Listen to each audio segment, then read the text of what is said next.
Module Overview. Shipping artwork, particularly valuable, original, or culturally significant pieces, extends far beyond simply placing it in a crate and calling a courier.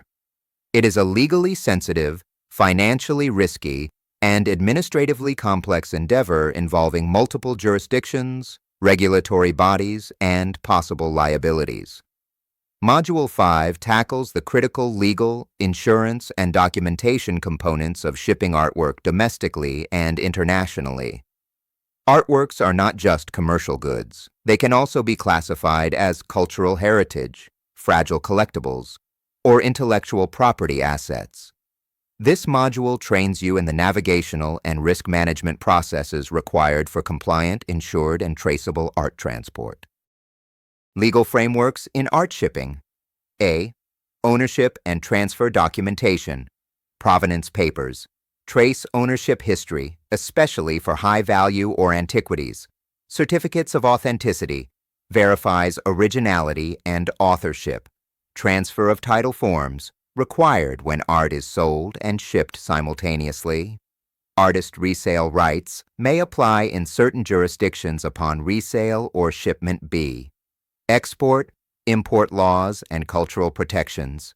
UNESCO Convention of 1970 protects cultural property against illicit trafficking CITES. Convention on International Trade in Endangered Species governs materials such as ivory, coral, exotic woods used in sculptures. EU and US export restrictions applies to antiquities and wartime artifacts. National heritage laws, Nigeria, Egypt, India, etc., prohibit export of historical art. Customs declarations and duties. A. HS Code classification. Harmonized system. HS. Codes for artworks.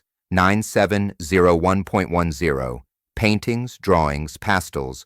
9703.00. Sculptures. 9706.00. Antiquities and archaeological finds. Improper classification can lead to delays, penalties, or confiscation. B. Commercial invoice requirements.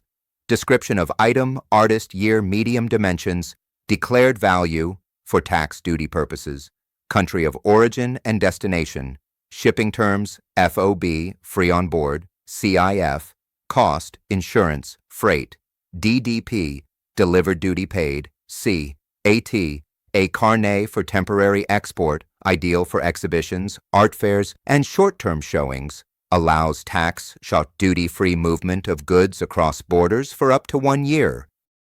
Insurance for shipped artwork. A. Types of insurance. All risk, fine art insurance. Covers loss, theft, breakage, and restoration. Named perils policy covers only specified events, e.g. fire, water damage. Nail-to-nail coverage. Coverage begins at point of removal from the wall and ends at delivery. In-transit insurance. Must be added separately in many cases. B. Valuation and appraisals. Current market value versus replacement cost. Insurers often require third-party appraisal declared value limits. Couriers like FedEx and DHL limit liability unless supplemented. C. Exclusions and fine print. Gradual deterioration, war, natural disasters, improper packaging, and mold are often excluded. Improper documentation can void a claim. D. Insurance providers and brokers. AXA Art, Chubb, Hiscox, Lloyd's of London all specialize in fine art policies. Policies may be arranged by galleries, museums, artists, or shipping agents. Essential shipping documents. Bill of lading, BL, legally binding shipping contract and receipt between shipper and carrier. Packing list. Detailed inventory of packaged contents, used for customs inspection. Condition report photos, and documentation of artwork's condition. Pre-shipment, used to settle damage claims. Pro forma invoice, used in non-commercial shipments or donations. Certificate of origin needed for customs clearance and to determine tariff benefits. Dangerous goods declaration, if applicable. If artwork contains batteries, chemical elements, or flammable substances, e.g., installations. Global logistics compliance.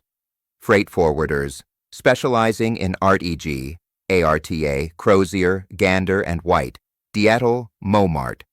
These companies handle end-to-end customs and documentation, due diligence requirements, particularly for works with disputed ownership, e.g., Nazi-looted art, colonial artifacts, licensing and reporting. Some countries require that artworks be registered with a national cultural agency before export. Learning outcomes. By the end of Module 5, you will be able to identify and prepare all necessary legal documents for artwork shipment, classify artworks appropriately using HS codes and customs protocols, select suitable insurance policies, and manage valuation documentation. Navigate international laws regarding the transport of culturally protected materials. Implement standardized documentation to protect against liability and delays.